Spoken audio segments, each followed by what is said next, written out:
una vez más la falta de conocimiento del presidente Andrés Manuel López Obrador sobre los temas internacionales, en particular la agenda con Estados Unidos, falta de preparación, la falta de coacheo y de arropamiento, le abren flancos y facturas importantes a México en la relación con Estados Unidos. Y el último episodio ha sido esta entrevista que el presidente concedió al programa 60 Minutos de una de las 3 cadenas de televisión abiertas en Estados Unidos.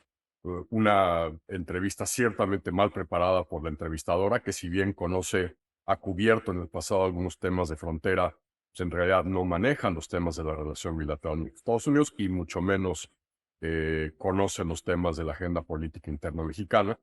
Pero en esta entrevista, el presidente López Obrador regresa con la muletilla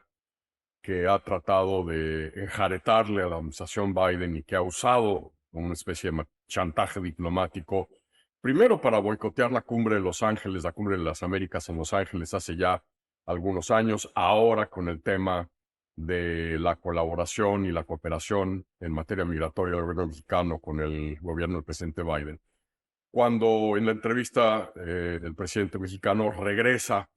con estos 3 temas digamos, una especie de quid pro quo de la cooperación mexicana con Estados Unidos, pidiéndole a Estados Unidos que primero levante el bloqueo, entre comillas, no es un bloqueo, es un embargo, pero el levantamiento del embargo estadounidense con Cuba, el levantamiento de sanciones que el gobierno estadounidense ha impuesto al régimen autoritario de Maduro en Venezuela, que además podrían redoblarse en función de lo que ha ido ocurriendo en Venezuela en las últimas semanas en términos de las acciones de ese régimen contra la oposición y contra un proceso electoral en ciernes. Y finalmente este tema al cual pues, la administración del gobierno del presidente Biden pues, le ha dado, la ha capoteado y le ha dado vueltas y le ha dado un poco como atole con el dedo de la petición del presidente de canalizar 20,000 millones de dólares a cooperación en países de origen de la inmigración centroamericana que llegan por México a la frontera con Estados Unidos. ¿Por qué generaron estos 3 temas, problemas y anticuerpos, y le generan saldos a quien gane en México el 2 de junio, cualquiera de los 2 candidatos presidenciales? Porque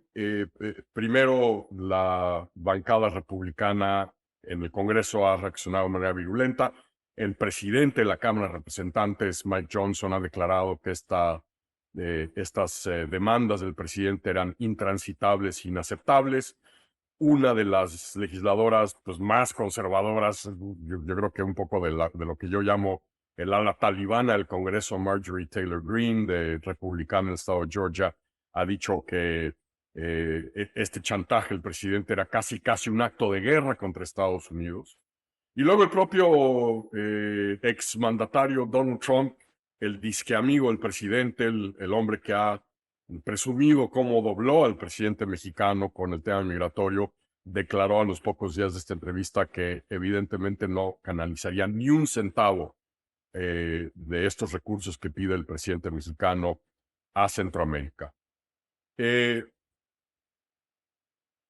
Cada uno de estos temas tiene una serie de aristas que si el presidente mexicano conociese, si el presidente mexicano comprendiese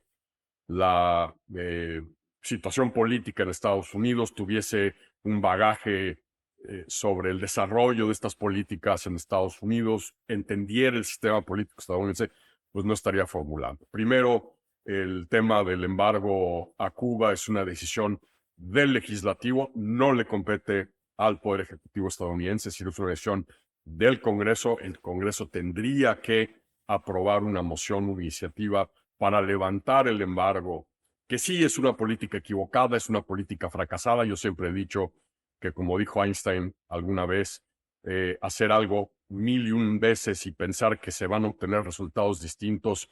que esa es la definición de la locura. Efectivamente, no cabe duda que el embargo estadounidense a Cuba es una política fracasada, pero al final del día, estemos de acuerdo o no, pensemos que ha sido útil o no en presionar a la dictadura en la isla, La realidad es que es una política que le toca al Congreso, no al presidente Biden, no al Poder Ejecutivo de los Estados Unidos. Con respecto a Venezuela, pues precisamente en momentos en donde Estados Unidos sentía que había negociado una serie de concesiones del régimen venezolano hacia la oposición, pues se caen por las acciones que ha tomado el presidente Maduro en fechas recientes con respecto a la oposición y son absolutamente inviables en este momento. Y finalmente el tema de los 20,000 millones de dólares, pues ya lo había pedido en su momento López Obrador cuando Trump está en la presidencia, se lo ha restregado a Biden a cada rato, no va a ocurrir. Es decir, el presidente mexicano está en lo correcto de entender que hay que atender las causas estructurales de la inmigración, pero en un contexto donde hoy se está debatiendo en Estados Unidos la ayuda a Ucrania, donde está atorada por los temas de migración y por la frontera con México, precisamente por la bancada republicana, una asignación presupuestal como esas en este contexto de polarización, de alcahueteo político electoral de la agenda migratoria, de la agenda fronteriza en Estados Unidos, pues sencillamente no va a transitar, sobre todo con una mayoría republicana, por muy estrecha que sea, en la Cámara de Representantes. Y bueno, pues ya ni qué decir de su amigo Trump declarando que pues, las aseveraciones y las peticiones del presidente mexicano simplemente no transitan y pues es de alguna manera es un soplamocos que el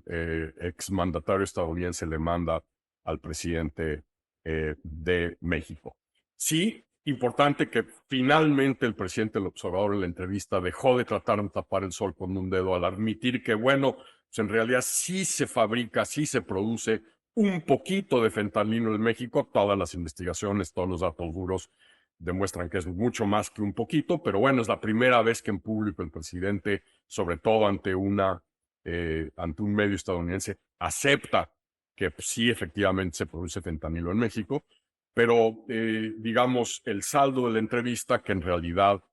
tenía como objetivo un auditorio estadounidense, pues le abre muchos hoyos y muchos flancos nuevamente al gobierno mexicano con un partido que en una de esas puede llegar a ganar la Casa Blanca en noviembre y un partido que es muy probable que por lo menos el Senado tenga buenas posibilidades de recuperar la mayoría en ese recinto. En la Cámara de Representantes es otro asunto. Es posible que los demócratas puedan recuperar el control de ese recinto, pero el Senado, que es la Cámara fundamental para los temas de política exterior, es probable simplemente por la matemática del número de escaños demócratas que están en juego en noviembre contra el número de escaños republicanos que están en juego en la elección presidencial, que los republicanos pudiesen, por márgenes también igualmente estrechos como los que hoy le dan al Partido Demócrata la mayoría, recuperar ese recinto. Y esta serie de flancos que el presidente vuelve a abrir con la bancada republicana, con sus aseveraciones, con sus declaraciones, con estas peticiones descabelladas que no toman en contexto la realidad política de Estados Unidos, el contexto político que vive este país, los orígenes de estas políticas, pues hablan otra vez de esta incapacidad del presidente de entender el contexto internacional y sobre todo el contexto bilateral en el que opera México.